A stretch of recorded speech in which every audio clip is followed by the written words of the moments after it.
Мы проводим треть нашей жизни в мире снов.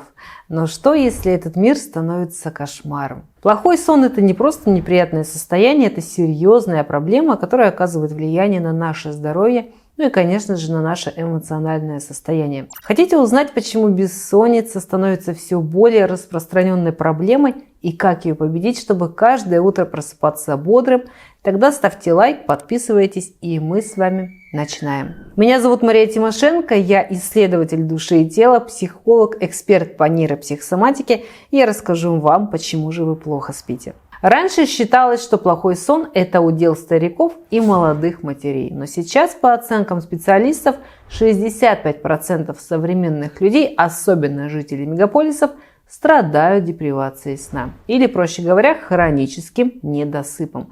И вот уже мы видим молодых ребят, которые проклинают ночь, потому что вместо отдыха их будут ждать кошмары, бессонница, бесконечная мыслемешалка, тахикардия и кромешный ад.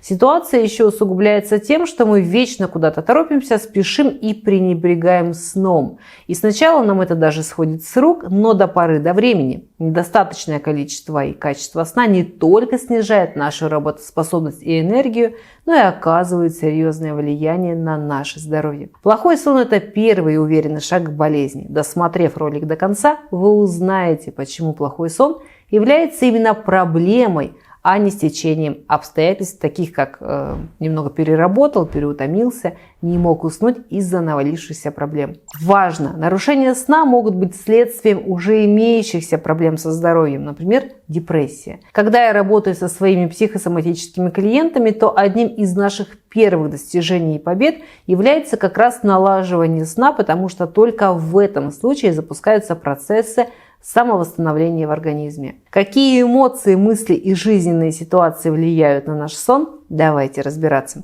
А более подробно про проблемы со сном и другие психосоматические заболевания, аллергии, гормональные нарушения, аутоиммунные заболевания и прочее, я делюсь на своем бесплатном мастер-классе «Психосоматика. Модный тренд или реальная помощь», на который можно записаться по ссылке в описании к этому видео. Но сначала я хочу рассказать вам о информационно-перерабатывающей системе мозга, которая нужна нам для того, чтобы перерабатывать всю информацию, которую мы получаем в течение дня. Особенно это касается негативной информации, которой, к сожалению, бывает достаточно в течение дня. Во сне происходит ее переработка, снимается эмоциональный заряд, и поэтому мы говорим, что утро вечера мудренее. То, что казалось ужасным вечером, перестает быть таким с утра, и вот мы уже видим выход из, казалось бы, безвыходной ситуации. Ненужное стирается, необходимое отправляется в архив, в долговременную память, в гиппокамп. Это происходит в том случае, если мы спим ночью и проходим все стадии сна.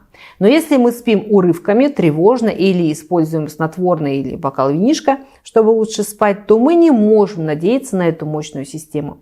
И получается, что непереработанная информация накапливается, и в какой-то момент человек просто теряет адекватность. Он начинает срываться, раздражаться, впадает в апатию, недосып провоцирует еще больше недосып, нейроэндокринная система организма дает сбой, и вот мы уже видим первые проявления того или иного симптома. Как минимум мы увидим усиление невроза, появление тревожного состояния, панические атаки на ровном месте и снижение памяти. И возникает порочный круг. Ты плохо спишь, и твоя психика не справляется с обработкой информации за день.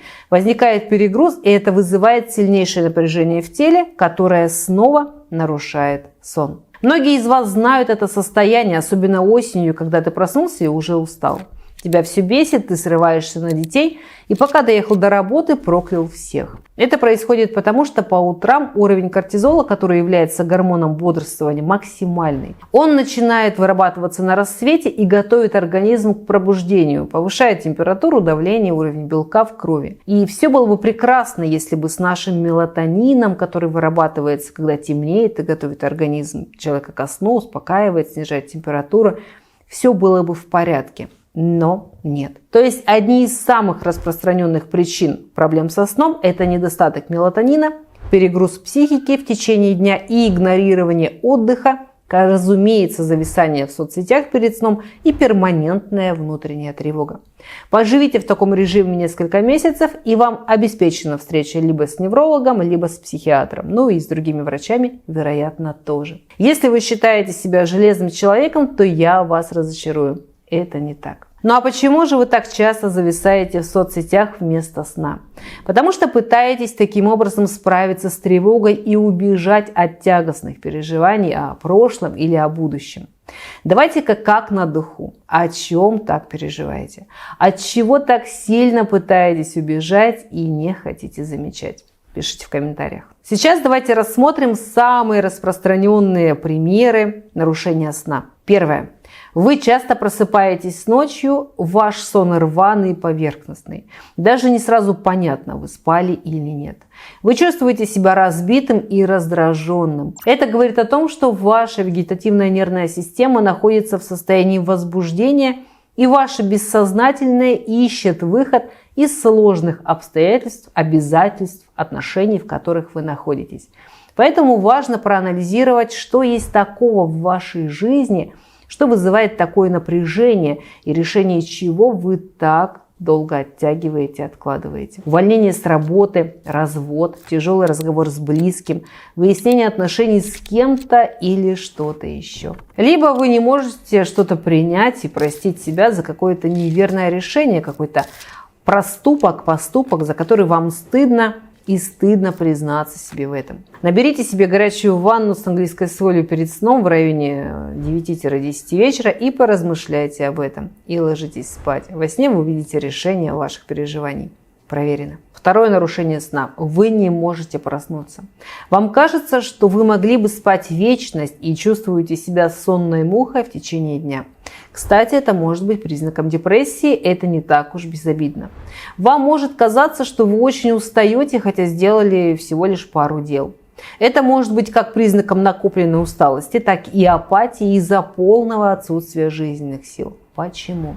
Потому что вы их тратите на кого угодно, только не на себя. Вы спасаете других, переживаете за других, контролируете других, и на себя сил уже не остается. Еще один пример нарушения сна, когда вы не можете заснуть и до середины ночи смотрите в потолок.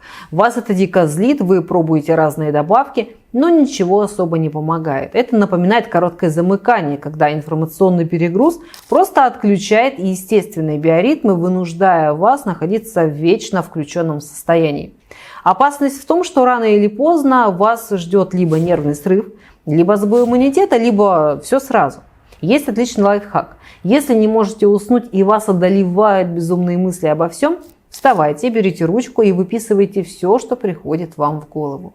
Уже через 5 минут вы почувствуете облегчение и вас начнет клонить в сон. Наверняка вы узнаете себя и в следующем примере, когда вы прокручиваете в голове события, в которых вас обидели, в которых вы подавили свой гнев, вам было плохо, и вы никак не можете забыть и отпустить это. Вы ведете мысленные диалоги с тем самым обидчиком, представляя, как вы смело, дерзко отвечаете ему.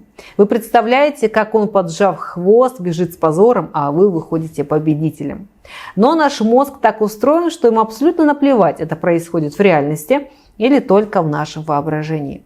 Тело будет реагировать одинаково. И вот вы уже чувствуете, как пылают щеки, вы возбуждены и готовы сражаться. Какой уж тут может быть сон. Итак, как научиться справляться с данными эмоциями и улучшить качество своего сна? Ну, во-первых, я рекомендую проверить себя на наличие депрессии. Как минимум пройти тест. В моем телеграм-канале вы найдете ссылку на этот тест. Запускать депрессию нельзя, равно как и надеяться на то, что она пройдет сама. Не пройдет. Вы просто привыкнете с ней жить. Жить без радости и жить в унынии. В моей команде есть прекрасные профильные специалисты, которые смогут вам помочь. Еще важный момент – завершать дела и конфликты. Чем больше у вас незакрытых дел, тем сильнее ваша тревога. Не забывайте об этом. Ну и, конечно же, снова дыхательные упражнения. Расскажу сейчас вам про одно из них. Положите одну руку на грудь, а вторую на живот. Медленно вдыхайте через нос. Вдох должен длиться не меньше 3 секунд. Столько же медленно выдыхайте носом. Выдох должен длиться не меньше 3 секунд. Дышите так несколько минут, например, можно начать с 5 минут. И вы увидите, что постепенно чувство расслабления начнет наполнять ваше тело. Ну и, конечно же, гигиена сна. Возьмите себе за правило ложиться спать до 23:00, в идеале до 22. Да, сначала может быть трудно, особенно если вы привыкли сидеть допоздна, но придется сделать выбор. Либо вы выбираете свое здоровье, потому что восстановление организма происходит ночью, либо вы выбираете следовать своей вредной привычке. Думаю, что вы понимаете, какой результат вас ждет спустя несколько месяцев такого недосыпа. Поэтому проблем со сном может быть большое количество, но постоянно сидеть на антидепрессантах и других таблетках не совсем правильный путь. Первая причина зачастую кроется в наших эмоциях и мыслях. В своем телеграм-канале я не раз поднимала данную тему, так что можете узнать для себя много полезной информации, связанной с психосоматическими заболеваниями. Обязательно записывайтесь на мой бесплатный мастер-класс «Психосоматика. Модный тренд или реальная помощь», где вы узнаете истинные причины различных заболеваний. Вы можете это сделать по ссылке в описании к этому видео. С вами была Мария Тимошенко. Подписывайтесь на канал, ставьте лайк данному видео. И если у вас остались вопросы, обязательно пишите их в комментариях. Увидимся в следующих видео и до новых встреч!